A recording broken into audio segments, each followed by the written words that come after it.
Hello again, Struckweb. Today I'm bringing you another video about Magic Legends, and this one will be about which class I think, or which classes I think would be great starting classes, depending on what you're looking for. Are you looking for speedrunning through the story, rushing to max level, to level 30 of that class, and then moving on to the next class afterwards, after unlocking it? Are you looking for something more tanky, something with more healing? So I would try and make this video short to the point regarding what you might be looking for and which class would fit you in that case. So we're gonna start with the class I think is best for most cases, the Mind Mage. The Mind Mage is fast, it has okay decent damage and skills with Mind Lash, Confound and Illusory Escape. Illusory Escape is actually pretty nice, this is where the mobility comes from. You cannot stack Illusory Escape with Swiftness. You're immune to Swiftness in a way. So if you have something that where using your utility gives you Swiftness like I do, it's not gonna work with that. Every class gets the Mana Search, I've said. Every class gets a Spark Power at 6, but Rend Might is a pretty solid one, and I think Maddening Thought is a solid one. This one is not so bad, don't rely too much on it. Crush Might on the other hand is pretty decent. Emergency Illusion is decent, and then there's Psychic Prowess. Kind of underwhelming. Very underwhelming unless you're using creatures. Trait, that's the only underwhelming thing about the Mind Mage. It has decent sorcery damage potency, not as much as a Necro, which is 500, but it does have control rating. And keep in mind, in the end, if you want to level up your Planeswalker level, the best way to do it is to make a new class. So eventually, even if you start with Mind Mage, you might want to move on to a Sanctifier, Geomancer, a Beastcaller or a Necromancer to get their traits. I think the Mind Mage is the best to start with for new players if they know how to stay out of danger. So you have to kind of run a bit every now and then, kite a bit, but in general it's gonna give you good damage because look at the spells. This is the primary attack combo. 3 hits, then an orb, and then this is Confound. You can see very nice wide range. And this is the utility that gives you movement speed. So if you want to be speeding through the map, I think that's the top choice. The second best choice for me would be Sanctifier or Geomancer. Both of them are good choices, and you wouldn't go wrong with either of those. I would show you the Sanctifier first because I have it unlocked here on this setup when it lets me. So let me quickly stop recording and get out of combat and come back with the Sanctifier and then the Geomancer after. Now here we are at the Sanctifier. Let's say why I think the Sanctifier is a good starting class as well. Actually, I picked that one, that was the class I first started with. It's not as fast as the Mind Mage. If you want to speed through the story, it's gonna take you a little longer on a Sanctifier compared to a Mind Mage, but you're gonna have decent healing. You still get 250 sorcery damage. So you lose the control rating, but you get the sorcery healing. And then you have things like Divine Bolts, Wave of Radiance and Salvation. The ultimate, the spark power of this one I like a bit more than the other one. The other one is a bit harder to aim, to get the most out of it. On a Mind Mage you have to aim the orb. And then there's the trait. The trait is amazing. Whenever you heal an ally, that target gains shield equal to 5% of its maximum health for 10 seconds. And this effect seems to work on yourself as well, whenever you heal yourself. That's what I've noticed. I'm not sure if it's intended or not, but for now it does. And being able to get things like Divine Blast, this is amazing, Divine Blast. And you get it at level 4. Then there's Healing Current, so you can heal with your secondary.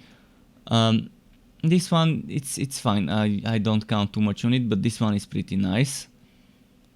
And then this one's pretty nice as well. So obviously you might want a creature with lifelink while leveling, and you will have most likely one at least creature with lifelink while leveling. So let's show you the abilities, why I like them. Wave of Radiance, you can see very wide range as well. And now this power. This is the main reason why I decided to play with this one as my first class. It's very high range. Look at the reach of this spell. And then every third bolt being 3 bolts. It's a very, very nice addition to it at level 4. So combine that with this, where if you cast it 3 times, you have 3 orbs, and the 4th cast of this summons an angel token with lifelink for 20 seconds. It's pretty nice, so you get those devotion counters and so on. And the class itself is pretty nice. It's a starter deck. As I said, there are a few things to consider in a starting class. How quick you can do the story, what's the starter deck of this class, how good that starter deck is and how useful it is, and the class abilities alongside the passives. And this one may not have the speed, but it has a decent starter deck, decent abilities and passives. Now next we're gonna move on to the Geomancer. I'm gonna switch to a different Planeswalker. So here I am on a new Planeswalker, on a Geomancer. And well, on this guy, it's kind of different. This is one of my favorite classes as well. It's super quick. It has okay starting spells. I mean, I don't have the full deck to show you, obviously, but it has a very decent starting deck. Things like Magma Burst, Lava Vortex, and then Pyroclasm and Earth Spike. I'm a big fan. Char is not everyone's cup of tea, but it can be very strong if you play the right way. Now let's go to the class screen. See, Magma Fizz, Volcanic Fury and Furious Leap, which was called Berserker's Leap before, I think. But yeah, Furious Leap, it's great. It gives you an extra charge at level 15, and it's basically this thing. Boom. And you can move around. And if you have items that give you swiftness after using the utility skill, this pretty much makes it as fast as a Mind Mage. The only downside to this is in the first few levels you might have problems surviving unless you do some kiting. Kiting on a melee class may not be everyone's choice, but it needs to be done. This one is also pretty nice. So I think the class, in terms of abilities, in terms of the basic attack combo, which this combo gets a spike. This combo gets a spike, let's show you. You get that Magma Spike at level 4. Erupt is pretty nice as well, getting Lesser Might for yourself. Elemental Affinity is also pretty nice. You get HP when you cast Sorcery, so Sorcery build is amazing. Then this becomes Greater Might, and I don't think you can stack this one with that one. So this one is probably gonna replace that one. And Heart of Iron, it's like a second wind. Once every X seconds, it doesn't say how often, or once in a mission, you can die and get revived with 25% of your hit points, an additional 15% over 3 seconds, and you will be immune to damage and control effects for 3 seconds. It's just great. It's great, and if you are the person that kind of feels like they want to make a tank, or someone that might end up dying more often than the other people in the team, or if you're a soul player, Heart of Iron is, in my opinion, very good if you want that extra safety net. So with this and with that, and this one getting another charge, you can move around the ability. You have things like the Lava Vortex, and you have so much more good stuff. So this alongside the Sanctifier are my place number 2 choices. I don't say Sanctifier is better than this one, or this one is better than the Sanctifier. I'm saying Sanctifier is better if you want more healing, less damage, but range, and this one's good if you want more mobility and a bit more damage and more HP. So you're not gonna have healing, but you're gonna have survivability and shield, and you can build around shields, and it's gonna be still a great class. And next I'm gonna have to talk about classes that I'm not on at the moment, unless I create a new Planeswalker and go through a tutorial. So I'm just gonna have to talk and show you some footage while I talk about those classes. Now let's talk about the Necromancer. As I mentioned, I'm gonna have to look at screenshots and talk about some of the stuff there, because I'm not on that class. But before that, we can talk about some of the black skills that you might end up getting while playing with this class. So yeah, it's a great class. I love the Necromancer, but the thing about it is it might be a bit sluggish at the beginning. It's mid-range as a basic primary attack, but it has the most sorcery damage. It has some decent spells in its starting deck. I don't know exactly every single spell of the starting deck, and I probably don't have every single spell on the starting deck, but I would strongly recommend getting things like Infest and Desecrate if they're not on the starting deck. And if you want a pet that would boost your damage, Doomside Rate would be pretty nice. I'm not sure if it's on the deck, I don't think it is. If it isn't, definitely worth looking into it to apply lesser vulnerability. Then there are a lot of things you can do with a Necro. And regardless of what starting deck it comes with and whether that's good or not, you can always remove some of the things. But starting deck is important until you unlock more spells, until you unlock dual color decks, and maybe switch from one color to the other. Maybe you don't want black on your Necromancer, maybe you want a Necromancer with blue and red, or white and green for more healing or whatever. There are options. Now I'm going to talk about the abilities. You should be seeing the screenshot I'm talking about on your screen. So Mana Search, as every class at level 3, but you do get things like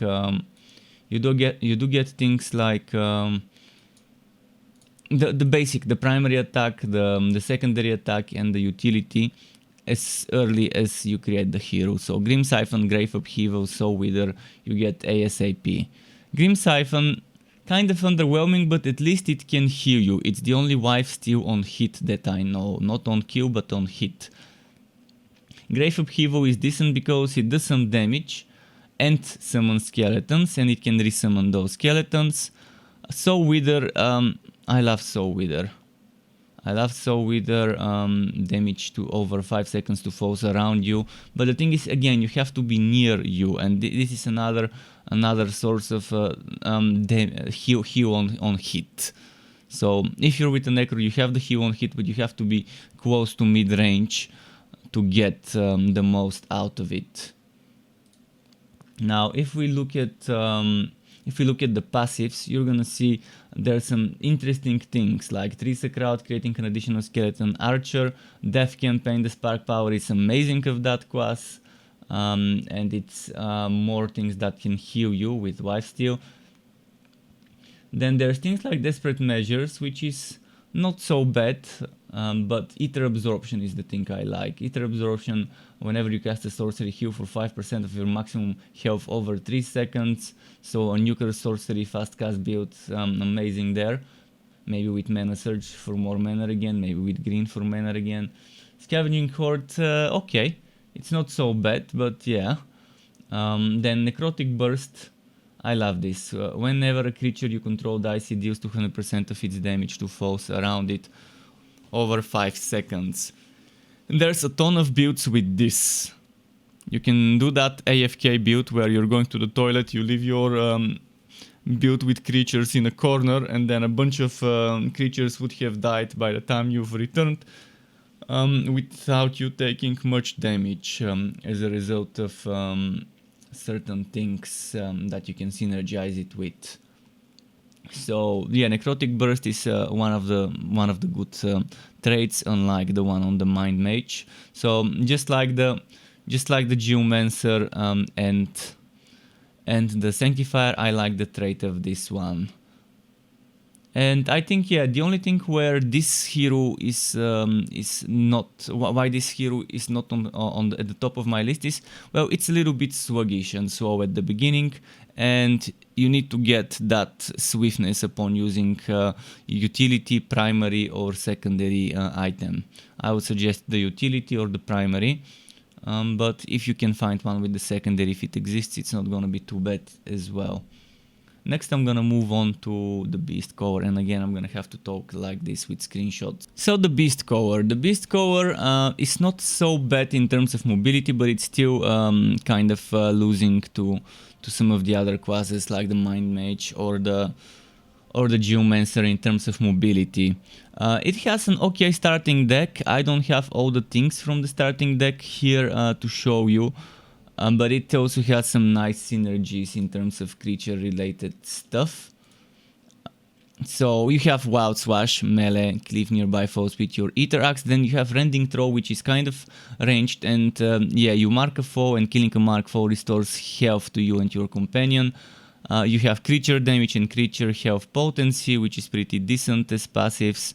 So no sorcery damage synergy here, and no control or other no HP stuff, but you have HP for your creature and damage for your creature. Wild Roar, healing yourself and the companion instantly, then an additional amount over 6 seconds, and teleport it to your location, while it also taunts nearby foes and gets extra boost. I'd like to assume the companion benefits from creature damage and creature health potency. I hope that's how it is. Because if that's how it is, definitely nice self-synergy there. Now, looking at the passives, Wild Cliff at level 4, the Wild Swash's final attack affects a wider area, is pretty decent, and marking the foes again. Bestial Fury, the Spin to Win, this is one of my favorite ultimates, the Spin to Win. I love Spin to Win. Yeah, you summon Ether Fox with Trample to fight alongside you. You have the Spin to Win, and whenever you deal damage to foes this way, the Ether Fox also deals its damage to that foe. So if you have things that boost your creatures, the Fox will do extra damage alongside you. That is boosted. Then Bestial Empowerment, definitely nice, boosting the companion. And Rending Throws, cooldown being reduced by 2 seconds, pretty nice passive. Wild Imbuement is pretty nice. I'm looking still for Call of the Stampede, for someone to provide me with a screenshot of Call of the Stampede, the level 15 passive, because I forgot to take one myself when I had the chance. And then there's Bestial Affinity, such a great skill. Recover 10% of your maximum HP over 2 seconds whenever you cast a creature spell. Again, creature synergies are great, and many people choose this class if they're planning on making that Rampage, Green Warden, enormous, what was it? Enormous Baywat. Enormous Baywat, Green Warden, Rampage, that combo. You just need the Green Warden and the Baywat to get the most out of Rampage. Those creatures are enough to do it. Of course, you can mix and match other creatures, and it's not gonna be a bad choice. But yeah, Primal Rage, while this trait is swatted, casting a sorcery causes your strongest creature to inflict 100% power as damage to enemies that attack it for 10 seconds. That's pretty nice. For 10 seconds after casting a sorcery, any hits, for example your Green Warden, which would be the strongest creature, if you use it, would be inflicting its damage. And if you have things that buff it, it's gonna be pretty solid. There's some nice skills you could take, such as this if you want to be more of a utility, secondary, primary related class. Then this for mana again. There are some things you could synergize this very well with, and Giant Growth is actually not bad, which would probably boost the Green Warden, because, well, if you have a Green Warden. If you don't have a Green Warden, you might want to go Enormous Baywat for 6/6, which is 12. And then you still would need to get Rampage and stuff like that. But yeah, there are things you could get. There are things that you could make an interesting build around, even from the starting deck, which I don't have. I think the starting deck is actually pretty good. So yeah, this one, I think mobility is again the thing why I don't rate this as a great starting class. And that it's melee, and you would have to do some kiting every now and then until you pick up the pace and start getting more spells and get some passives and get your ultimate. But I would say there's 3 tiers. Tier 1 Mind Mage, Tier 2 Sanctifier and Geomancer equally good, and Tier 3 would be Necro and Beastcaller in my opinion, in terms of speed and the combination of the deck as a starting deck, the abilities and passives, and the trait and the other stuff we talked about, like what you can do with the starting deck, with the passives, and with the mobility. So I think that's hopefully something that helped you.